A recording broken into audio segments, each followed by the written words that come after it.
Let's mic आज का अखबार। नमस्कार, लेट्स माइक में आपका स्वागत है। आज का अखबार के साथ मैं राखी जैन। यहाँ हम देश दुनिया के सबसे बड़े और विश्वसनीय अखबारों से चुनते हैं वो रिपोर्ट्स जो सिर्फ खबर नहीं, आपकी समझ और सोच को गहराई देती हैं। द गार्जियन में प्रकाशित लेख में बीजिंग में आयोजित विजय दिवस परेड की उस तस्वीर का जिक्र है जिसमें चीन के राष्ट्रपति शी जिनपिंग, रूस के राष्ट्रपति व्लादिमीर पुतिन और उत्तर कोरिया के नेता किम जोंग उन एक साथ दिखाई दिए।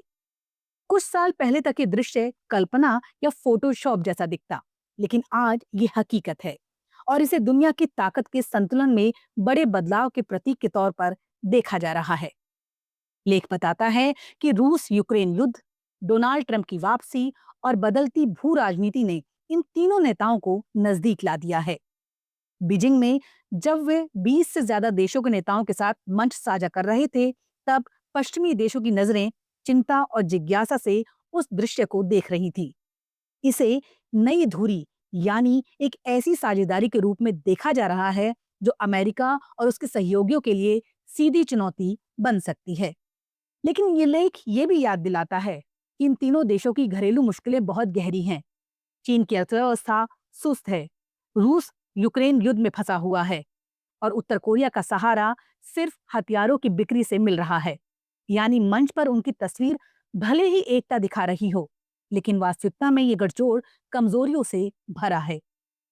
लेख के मुताबिक ये तस्वीर केवल प्रतीक नहीं, बल्कि संकेत है कि दुनिया अब पुराने ठंडे युद्ध वाले खांचे में वापस जा सकती है। सवाल ये है कि क्या ये नया धुरी गठजोड़ वाकई राजनीति और नीतियों में बदल पाएगा या सिर्फ परेड की चमक तक ही सीमित रहेगा। वॉशिंगटन पोस्ट में प्रकाशित लेख के अनुसार उत्तर कोरिया के नेता किम जोंग उन इन दिनों चीन की यात्रा पर हैं, लेकिन इस बार मुख्य चर्चा उनकी यात्रा की वजह से नहीं, बल्कि उनकी 12 वर्षीय बेटी किम जू ए की मौजूदगी को लेकर है।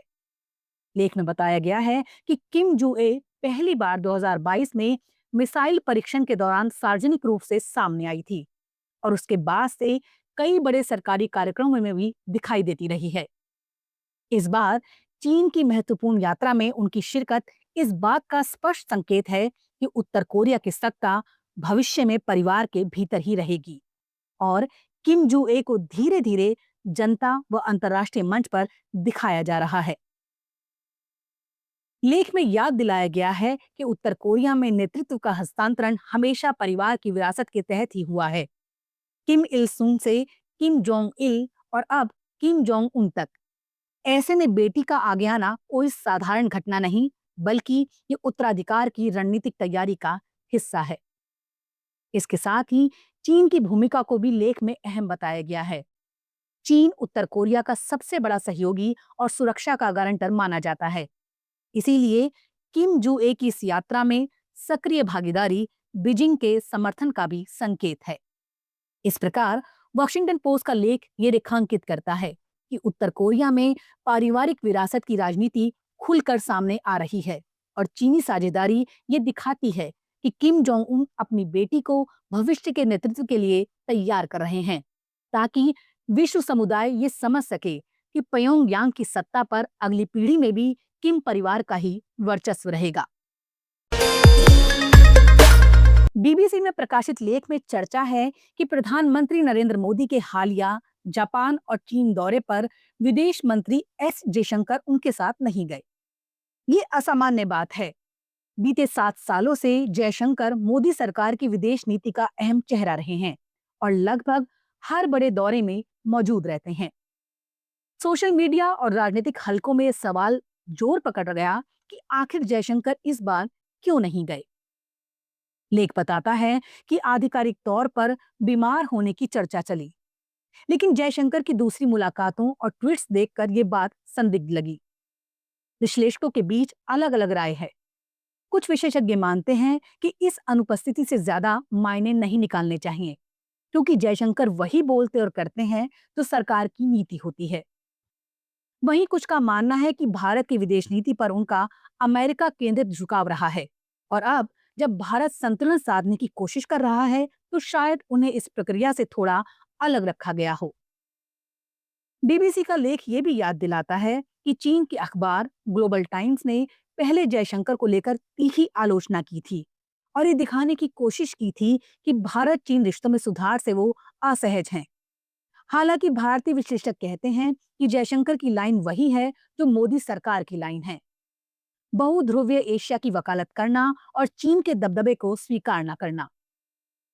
लेख में यह भी नजर आता है कि विपक्षी नेता सलमान खुर्शीद और कुछ अकादमिक आवाजें मानती हैं कि मोदी सरकार के दौरान गुटनिरपेक्ष नीति कमजोर हुई और अमेरिका की ओर ज्यादा झुकाव रहा।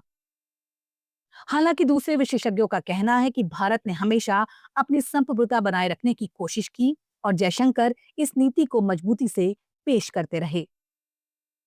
कुल मिलाकर बीबीसी का ये लेख बताता है कि जयशंकर का इस दौरे से ना जाना सिर्फ एक साधारण अनुपस्थिति हो सकता है, लेकिन चूंकि वो भारत की विदेश नीति का चेहरा बन चुके हैं, इसलिए सवाल उठना लाजमी है।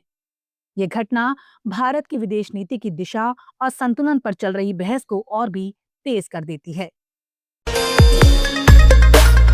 अल जजीरा में प्रकाशित लेख में सोशल मीडिया पर फैली उस अफवाह का जिक्र है जिसमें दावा किया गया कि राष्ट्रपति डोनाल्ड ट्रंप की मौत हो गई है। लेबर डे वीकेंड पर अचानक ट्विटर, टिकटॉक और दूसरे प्लेटफॉर्म पर हैशटैग ट्रम्प इज डेड और हैशटैग वेयर इज ट्रम्प जैसे हैशटैग ट्रेंड करने लगे। लाखों लोगों ने वीडियो बनाए और शेयर किए, मानो ट्रंप गंभीर बीमारी या स्ट्रोक से गुजर गए हों, जबकि हकीकत यह है कि ट्रंप जिंदा और स्वस्थ हैं। वो व्हाइट हाउस में प्रेस से मिले और यहाँ तक कि गोल्फ खेलते हुए भी देखे गए। लेख बताता है कि अफवाह एक इंटरव्यू से शुरू हुई, जहां उपराष्ट्रपति जेडी वेंस ने कहा था कि अगर खुदा न खास्ता कुछ बुरा हो जाता है तो उन्होंने काफी ट्रेनिंग ले ली है। इस बयान को तोड़ मरोड़ कर सोशल मीडिया पर ऐसे फैलाया गया जैसे ट्रंप पर कोई संकट आ गया हो। उसी दौरान ट्रंप ने कुछ दिन पब्लिक इवेंट नहीं किए, जिससे शक और गहरा गया। लोगों ने उनकी सेहत को लेकर पुरानी मेडिकल रिपोर्ट्स और तस्वीरों को भी सबूत की तरह पेश करना शुरू कर दिया। अल जजीरा का कहना है कि ये कोई पहली बार नहीं है। इससे पहले Stalin, Castro, Kim Jong Un और यहाँ तक कि पुतिन तक के मरने की अफवाहें उड़ चुकी हैं। जब नेता खुद मीडिया से दूरी रखते हैं या राजनीतिक दुश्मन होते हैं, तो ऐसे झूठे दावे और तेजी से फैलते हैं। ट्रंप पर असर इसलिए भी बड़ा दिखा क्योंकि उनकी उम्र ज्यादा है और वो लगातार विवादों में रहते हैं। लेख का निष्कर्ष ये है कि सोशल मीडिया के जमाने में राजनीतिक दुश्मनी और अफवाहों का मेल झूठी मौत जैसी कहानियों को तेजी से वायरल कर देता है। ये लोगों की उस मनोवैज्ञानिक जरूरत को भी दर्शाता है जिसमें वो नापसंद नेता के बारे में बुरी खबर पर यकीन कर राहत महसूस करना चाहते हैं। द न्यूयॉर्क टाइम्स में प्रकाशित लेख में जापान के फुकुशिमा परमाणु हादसे के 14 साल बाद भी वहां की असलियत और लोगों के सवालों पर रोशनी डाली गई है। 2011 में भूकंप और सुनामी के बाद जब फुकुशिमा दाइची न्यूक्लियर प्लांट के रिएक्टर पिघले थे तो रेडिएशन पूरे इलाके में फैला। उस वक्त सरकार ने भरोसा दिलाया था कि आम लोगों की सेहत पर कोई बड़ा असर नहीं पड़ेगा, लेकिन अब स्थिति अलग कहानी कह रही है। लेख बताता है कि अब तक 3 लाख से ज्यादा बच्चों और युवाओं की जांच में 400 से ज्यादा मामलों में थायराइड कैंसर सामने आया है। ये संख्या सामान्य उम्मीद से 25 गुना ज्यादा है। लेकिन जापानी सरकार और अंतर्राष्ट्रीय संस्थाएं अभी भी कह रही हैं कि ये कैंसर रेडिएशन से जुड़ा नहीं है। उनका कहना है कि नई तकनीक से की गई स्क्रीनिंग ने वो मामले पकड़ लिए जो पहले भी मौजूद थे लेकिन सामने नहीं आते। दूसरी तरफ बहुत से डॉक्टर और प्रभावित लोग इस निष्कर्ष पर सवाल उठा रहे हैं। उनका कहना है कि जब तक किसी और क्षेत्र में उतनी ही बड़ी स्क्रीनिंग नहीं होगी, ये साफ नहीं कहा जा सकता कि कैंसर रेडिएशन से जुड़ा है या नहीं। कई विशेषज्ञ मानते हैं कि सरकार जानबूझकर बड़ी तुलना वाली स्टडी से बच रही है ताकि परमाणु उद्योग और पर्यटन को नुकसान ना पहुंचे। यही वजह है कि अब कुछ युवा पीड़ितों ने बिजली कंपनी टोक्यो इलेक्ट्रिक पावर के खिलाफ मुकदमा भी दायर किया है। लेख का सबसे अहम पहलू यह है कि फुकुशिमा के लोग अब भी भरोसे के संकट से जूझ रहे हैं।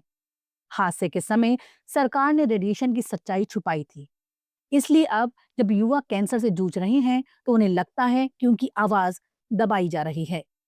कई मरीज सोशल मीडिया पर ट्रोलिंग और सामाजिक दबाव के डर से अपनी बीमारी खुलकर नहीं बता पाते। कुल मिलाकर द न्यूयॉर्क टाइम्स ये दिखाना चाहता है कि फुकुशिमा हादसे के इतने साल बाद भी लोगों के सवाल बाकी हैं। क्या उनकी बीमारियां सचमुच रेडिएशन से जुड़ी हैं? और अगर हाँ, तो क्या सरकार सच्चाई स्वीकार करने को तैयार है? ये बहस केवल जापान की नहीं, बल्कि दुनिया के लिए भी सबक है कि परमाणु हादसों के असर को इतनी आसानी से नजरअंदाज नहीं किया जा सकता। आज का अखबार में फिलहाल इतना ही। देखते रहिए, सुनते रहिए लेट्स माइक। नमस्कार। आप सुन रहे थे let's mike more than radio. Follow कीजिए हमें हमारे सोशल मीडिया प्लेटफॉर्म्स पर। It's time for news. It's time for more than radio. Presenting the first radio news app, Let's Mike. Let's Mike, a news-based app on your phone where you get to watch and listen news, talk shows, interviews, radio show podcasts. On Let's Mike, you